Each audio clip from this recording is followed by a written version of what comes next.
বিদ্যাকে নিয়ে বড়বাবু থানায় আসে। তখনই সেখানে পৃথা আর রাজরূপ আগে থেকেই ছিল।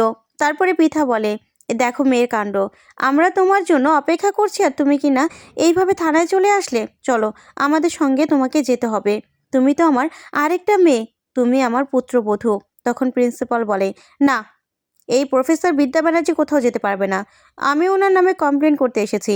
উনি কলেজের মধ্যে গোলাগুলি, হাঙ্গামা এসব করেছে, একজন স্টুডেন্টকে আহত করেছে, তাই ওনার নামে আমরা কমপ্লেন করতে এসেছি।" তখন রাজরূপ বলে, "না না, বিদ্যা এখন আমাদের সঙ্গে যাবে। আজকে ওর রিসেপশন পার্টি আছে আর রাতে ফুলসজ্জা, তাই ও তো এখানে থাকতে পারবে না, ও আমাদের সঙ্গে যাবে।"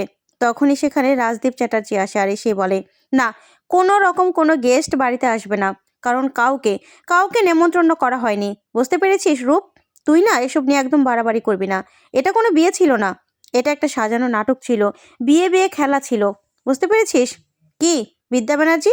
ঠিক বলেছি তো, এটা একটা বিয়ে বিয়ে খেলা ছিল তো, কয়েক ঘন্টার একটা গেম ছিল।" তখন পৃথা বলে, "কি বলছো তুমি এসব?" তখন রাজদীপ চ্যাটার্জি বলে, "হ্যাঁ, আমি ঠিক বলছি।" তখন রাজরূপ বলে, "দাদা, ও তোমার পুত্রবধূ, কি বলছো তুমি?"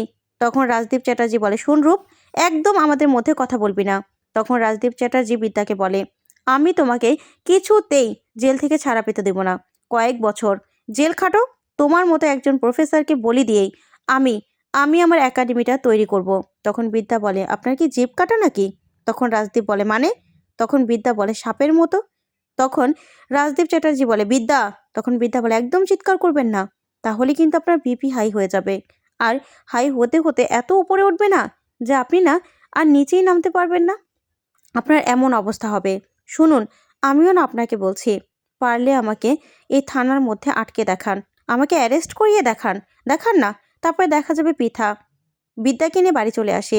রীত আর বিদ্যার ফুলসজ্জা। তখন বিদ্যা আর রীতের 4 হাত এক করে দেয় পৃথা।